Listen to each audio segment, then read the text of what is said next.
Hello दोस्तों। 2 जुलाई को bank of Baroda ने स्टॉक एक्सचेंजेस को ये बताया कि उसके अबू धाबी ब्रांच ने मिडिल ईस्ट में एक कोलैप्स्ड हॉस्पिटल चेन के केस को सेटल करने के लिए $600 मिलियन या लगभग 5,700 करोड़ रुपीस पे किए हैं। इसी के साथ इसने ये भी कहा कि इसने कोई लायबिलिटी एडमिट नहीं की है और कुछ भी गलत नहीं किया है।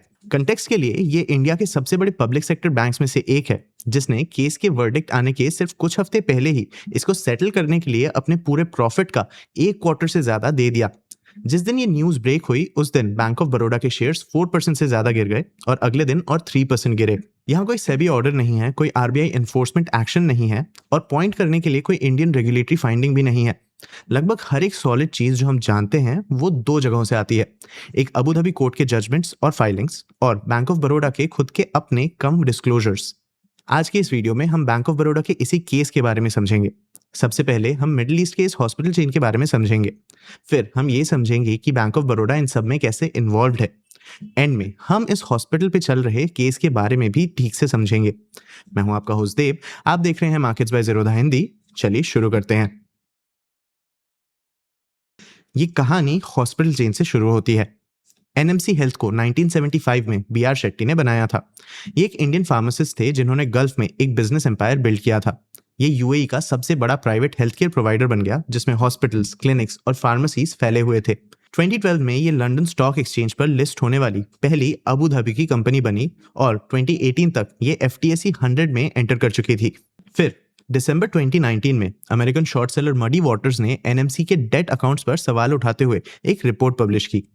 जिस चीज को इसने एक्सपोज किया वो ये थी कि उन्होंने ना सिर्फ ओवर बोरो किया था बल्कि वो इस बात पर भी झूठ बोल रहे थे कि उन पर कितना डेट था। केस के अबू धाबी कोर्ट रिकॉर्ड के मुताबिक ये फ्रॉड 2012 से 2020 तक चला, जिसमें कंपनी से शेट्टी और दूसरे लोगों तक बहुत सारे पैसे भेजे गए थे। ये पैसा अलेजिडली लगभग $4 बिलियन के एक्स्ट्रा बोरोइंग से फाइनेंस किया गया था, जिसे कंपनी के अकाउंट्स में कभी डिस्क्लोज ही नहीं किया गया और ना ही इसके बोर्ड ऑफ डायरेक्टर से ऑथराइज किया गया था।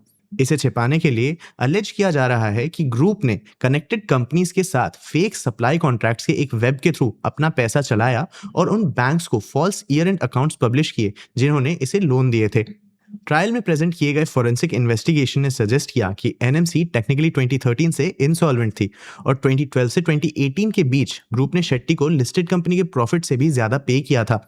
अपैरेंटली ये पैसे दुबई हिल्स में एक विला और एक प्राइवेट जेट जैसी चीजों पर लगाए गए थे। मिड 2020 तक पेरेंट कंपनी को restructuring firm Alvarez and Marsal के जॉइंट एडमिनिस्ट्रेटर्स के कंट्रोल में रख दिया गया था। उन्होंने इंसॉल्वेंट कंपनी के डायरेक्टर्स के ड्यूटीज और रिस्पॉन्सिबिलिटीज को टेक ओवर कर लिया। उनका काम कंपनी के क्रेडिटर्स को पे बैक करने के लिए पैसे ढूंढने का था और यहीं से बैंक ऑफ बड़ौदा की कहानी शुरू होती है। अब देखो, बहुत से बैंक्स ने एनएमसी को पैसे लेंड किए थे। एक ऐसी कंपनी को लेंड करना जो बाद में एक फ्रॉड निकले, ये कोई क्राइम नहीं है, पर बीओबी सिर्फ एक लेंडर से ज्यादा था। ये एक ट्रांजैक्शन बैंक भी था जो पेमेंट्स प्रोसेस करता था, ट्रेड फाइनेंस हैंडल करता था और अकाउंट फ्लोज चलाता था। फ्रॉड का पैसा बैंक ऑफ बड़ौदा के अकाउंट्स के थ्रू ही मूव हुआ और एडमिनिस्ट्रेटर्स के हिसाब से उसने बैंक को इस पूरे स्कीम का एक फ्रंट सीट व्यू दिया था। एलिगेशन ये थी कि फ्रॉड को एनएमसी के फॉर्मर मैनेजमेंट ने बैंक ऑफ बड़ौदा के नॉलेज और कोल्यूजन के साथ कैरी आउट किया था। स्पेसिफिकली एडमिनिस्ट्रेटर्स अलेज करते हैं कि बैंक जानता था कि शेट्टी और उनकी कंपनीज को किए जा रहे पेमेंट्स का कोई जेन्युइन कमर्शियल पर्पस नहीं था और इसने डिपॉजिट्स और ओवरड्राफ्ट्स को इस तरह स्ट्रक्चर किया जिसने एनएमसी के ट्रू डेट को छुपाने में मदद की। और ये सब काम कैसे करता है? जब आप एक ही बैंक में एक कंपनी के डिपॉजिट्स और उसके ओवरड्राफ्ट्स होल्ड करते हैं तो आप इन्हें नेट कर सकते हैं, जिससे एक हेविली बोरोड ग्रुप भी देखने में लगभग डेट फ्री लगता है। एक फैसिलिटी को इस तरह टाइम कीजिए कि इसे साल के दौरान ड्रॉ किया जाए पर रिपोर्टिंग डेट से ठीक पहले ही क्लियर कर दिया जाए। तो ईयर एंड स्नैपशॉट, जो कि वो नंबर है जिसे ऑडिटर्स और राइवल लेंडर्स देखते हैं, ये साफ दिखता है इससे पहले कि बोरोइंग्स को बाद में वापस ले लिया जाए। सबसे क्लियर एलिज्ड एग्जाम्पल तब क्या है जब शेट्टी ने $100 मिलियन के बैंक ऑफ बड़ौदा लोन को अर्ली रिपे किया ताकि कंपनी अपने ऑडिटर्स को यह बता सके कि कोई डेट नहीं है, ताकि क्रेडिटर्स सवाल पूछना बंद कर दे। यही वजह है कि एडमिनिस्ट्रेटर्स कहते हैं कि बैंक ऑफ बड़ौदा का रोल सिर्फ लेंडिंग से आगे गया। ये सब बीओबी के बैंक अकाउंट्स में हो रहा था। बैंक में जो भी डिपॉजिट्स, ओवरड्राफ्ट्स और पेमेंट्स फ्लोज चलाता है वो देख सकता है कि क्या हो रहा था। और तो और एडमिनिस्ट्रेटर्स क्लेम करते हैं कि बैंक के पास हर एक ट्रांजैक्शन का एक पूरा ओवरव्यू था जो अब स्क्रूटिनी के अंडर है और इसने proper anti money laundering checks नहीं किए। ये इसीलिए हो सकता है क्योंकि इसके स्टाफ को पता था कि क्या चल रहा है या वो इसे इग्नोर कर रहे थे। पर चाहे जो भी हो, बीओबी को रिस्पॉन्सिबल ठहराना था। कोर्ट के सामने बैंक के अपने अकाउंट्स के मुताबिक स्टेक्स बहुत बड़े थे। बीओबी के लॉयर्स ने कोर्ट को बताया कि इसे $6 बिलियन से ज्यादा के क्लेम्स फेस करने पड़ रहे थे। इसने कभी इस स्केल पर लिटिगेशन नहीं देखी थी, जिसमें डिस्क्लोजर 8 साल से ज्यादा, 500 से ज्यादा अकाउंट्स और लगभग 24 मिलियन डॉक्यूमेंट्स तक फैला हुआ था। ज्यादातर रेलेवेंट डेटा डीकमीशन्ड सर्वर्स पर और इंडिया में काम करने वाले स्टाफ के पास था, जो काफी पहले या तो रिटायर हो चुके थे या बैंक के एम्प्लॉयज भी नहीं थे। तो ये एक ऐसा बैंक था जो अपनी रेपुटेशन और बैलेंस शीट दोनों के एक्सपोज्ड होने के साथ एक बॉटमलेस सालों लंबी फाइट को देख रहा था।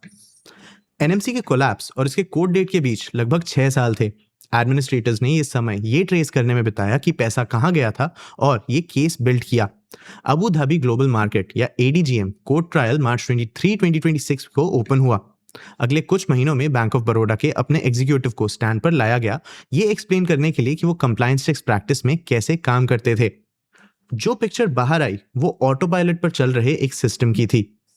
कोर्ट को पता चला कि जून 2014 से एक सिंगल डे पर एक बैंक ऑफिशियल ने 75 मिनट्स में 907 मनी लॉन्ड्रिंग अलर्ट्स क्लियर किए।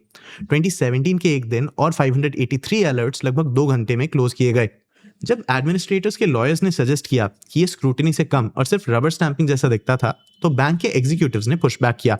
उन्होंने कहा कि अलर्ट्स को फॉर्मली क्लोज करने से पहले कई दिनों तक एग्जामिन किया गया हो सकता है, इसलिए रॉ टाइमिंग्स मिसलीड करती हैं। एक एग्जीक्यूटिव ने कहा कि बैंक को उस बात पर भरोसा करना था जो कस्टमर उसे बता रहा था, जब तक कि कुछ ऑब्वियसली गलत ना दिखे। बैंक ऑफ बड़ौदा का फॉर्मल पोजीशन ये था कि पूरी थ्योरी फारफिच थी। इसने आर्ग्यू किया कि इसके स्टाफ का जानबूझ के कई सालों लंबे फ्रॉड का हिस्सा होने का आइडिया नामुमकिन था और ये एक बड़ा स्टेट ओन्ड बैंक था जिसका शेट्टी के अकाउंट पर कोई डिपेंडेंस नहीं था या उसे हेल्प करने का कोई मोटिव भी नहीं था। लेकिन बीओबी के अलावा दूसरे डिफेंडेंट्स भी काफी बेटर नहीं थे। प्रशांत मंगत, एनएमसी के फॉर्मर चीफ एग्जीक्यूटिव, ने कोर्ट को बताया कि उनके पास उन इंटरनेशनल अकाउंटिंग स्टैंडर्ड्स का एक फर्म ग्रास्प ही नहीं था जिसे कंपनी को फॉलो करना था जब ये लंदन में लिस्ट हुई थी। शेट्टी ने खुद इंसिस्ट किया कि वो खुद अपने सबऑर्डिनेट्स के चलाए गए एक फ्रॉड के विक्टिम थे। हर कोई इनोसेंट प्लीड कर रहा था और जजमेंट इस महीने ड्यू था। जजमेंट पास होने से पहले 2 जुलाई को बीओबी की अबू धाबी ब्रांच ने $600 मिलियन की सेटलमेंट फी पे की, जिससे उनके अगेंस्ट केस ड्रॉप हो गया। इसलिए कोर्ट प्रोसीडिंग्स डिसकंटिन्यू कर दी गई और बैंक और एडमिनिस्ट्रेटर्स के बीच के सारे क्लेम्स क्लोज कर दिए गए। बैंक ऑफ बड़ौदा का स्टेटेड रीजन ये था कि सेटल करना सालों के क्रॉस बॉर्डर लिटिगेशन से सस्ता था और ज्यादा सर्टेन भी था, जो सुनने में भी ठीक लगता है क्योंकि एक खराब जजमेंट इससे कई गुना महंगा हो सकता था और बैंक का रेप्यूटेशन भी इससे बिगड़ जाता। पर इसकी टाइमिंग और साइलेंस के बारे में लोग बात कर रहे हैं। मई तक अपनी एनुअल रिपोर्ट में बैंक ऑफ बड़ौदा अभी भी शेयर होल्डर्स को बता रहा था कि क्लेम्स क्रिस्टलाइज नहीं किए जा सकते और इसके पास एक रोबस्ट डिफेंस है। कुछ घंटों बाद इसने अपनी हिस्ट्री के सबसे बड़े चेक्स में से एक लिखा। शेयर होल्डर्स ने शायद इसे एक्सपेक्ट भी नहीं किया होगा। अब यहाँ एक बड़ा सवाल है। सोचो ये एक प्राइवेट बैंक होता, हमारे पास एक 5,700 करोड़ रुपीस का हिट है जिसमें एक ओवरसीज ब्रांच पर फ्रॉडुलेंट फ्लोज प्रोसेस करने का एक्यूजेशन है और एग्जीक्यूटिव्स टेस्टिफाई कर रहे हैं कि इन्होंने एक घंटे में सैकड़ों एएमएल अलर्ट्स क्लियर किए। ये इमेजिन करना मुश्किल नहीं है कि उसके बाद क्या हुआ होता। शायद एक शार्प रेगुलेटरी रिस्पॉन्स मिलता, बोर्ड के लिए हार्ड क्वेश्चंस होते और शायद बिजनेस पर रेस्ट्रिक्शंस लगते। हमने उस प्लेबुक को पहले भी देखा है जब Kotak Mahindra bank, Paytm payments bank या एचडीएफसी बैंक टेक्नोलॉजी और कंप्लायंस पर फेल हुए थे। आरबीआई ने डायरेक्ट पेनल्टीज लगाई थी। लेकिन स्टेट ओन्ड बैंक्स को लगता है एक इजियर ऑप्शन मिला। इसे यूको बैंक के 2022 के प्रॉब्लम के साथ भी कंपेयर किया जा सकता है, जब एक ग्लिच ने गलत ट्रांजैक्शंस में सैकड़ों करोड़ों रुपए पुश किए और स्टाफ ने रिपोर्टेडली वीकेंड वार्निंग्स को इग्नोर किया। बैंक ने ज्यादातर पैसा रिकवर कर लिया। रेगुलेटर ने चुपचाप लेंडर्स को आईटी स्टाफ को ड्यूटी पर रखने के लिए कहा और मामला खत्म, कोई पेनल्टी नहीं। ये डिफरेंस एक एक्सीडेंट नहीं हो सकती। लगभग एक डेकेड पहले तब के आरबीआई गवर्नर उर्जित पटेल ने एक स्पीच दी थी। उन्होंने कहा कि इंडिया में बैंकिंग रेगुलेशन ओनरशिप न्यूट्रल नहीं है। आरबीआई एक स्टेट ओन्ड बैंक के डायरेक्टर्स या मैनेजमेंट को हटा नहीं सकता, इसके बोर्ड को सुपरसीड नहीं कर सकता, इसे मर्ज करने के लिए फोर्स नहीं कर सकता, इसका लाइसेंस रिवोक नहीं कर सकता और इसका लिक्विडेशन भी ट्रिगर नहीं कर सकता। लेकिन वो प्राइवेट बैंक के साथ ऐसा कर सकता है। वो लोग गवर्नमेंट से अपॉइंट किए जाते हैं जो बैंक के एक्चुअल ओनर्स हैं। पटेल ने वार्न किया था कि इसके कारण एक डुअल रेगुलेशन का सिस्टम बनता है। इसमें आरबीआई मतलब वो एक एजेंसी जो बैंक की फेलिंग्स के अगेंस्ट जल्दी मूव कर सकती है, उसके ही पावर्स कम कर दिए गए हैं जब स्टेट चार्ज में हो। वही फ्रेम अब क्रिटिक्स भी यूज कर रहे हैं। फाइनेंस मिनिस्ट्री और आरबीआई दोनों को इस साइज की सेटलमेंट के लिए इंटरवीन करना पड़ा होता, फिर भी बैंक के अंदर किसी का इस लॉस के लिए आंसर करने का कोई विजिबल साइन ही नहीं है। ये पहली बार नहीं है जब बैंक ऑफ बड़ौदा के ओवरसीज कंडक्ट पर सवाल उठे हों। बैंक साउथ अफ्रीका के स्टेट कैप्चर स्कैंडल में भी फंसा हुआ था, जिसने दूसरे लेंडर्स के पीछे हटने के बाद भी गुप्ता फैमिली से टाइड कंपनीज को सर्व करना जारी रखा था। इसने 2017 में कंट्री से एग्जिट लिया। फिर भी सेटलमेंट बैंक को एक तरह का क्लोजर देता है। इसका सबसे बड़ा ओवरसीज लीगल प्रॉब्लम चला गया है और इन्वेस्टर्स एटलीस्ट अब नंबर जानते हैं। पर एनएमसी सागा अभी भी खत्म नहीं हुआ है। एडमिनिस्ट्रेटर्स अभी भी $5 बिलियन से ज्यादा के क्रेडिटर लॉसेस के लिए शेट्टी और मंगत को परस्यू कर रहे हैं। पर सेटलमेंट की प्राइस में वो प्रॉब्लम अभी भी है जिसकी पटेल ने 2018 में बात की थी। जब एक state owned bank 5,700 crore rupees lose करता है तो किसे इसका आंसर देना चाहिए? आपको क्या लगता है? अपने व्यूज हमें कमेंट सेक्शन में जरूर बताना। आगे आप कौन से टॉपिक्स पे वीडियोस देखना चाहते हो ये भी हमें कमेंट सेक्शन में जरूर बताना। अगर ये वीडियो आपको इन्फॉर्मेटिव लगा तो इसे लाइक और शेयर जरूर करना। ऐसे ही और वीडियोस के लिए चैनल को सब्सक्राइब भी कर लेना। आज के लिए इतना ही, मिलते हैं अगले वीडियो में।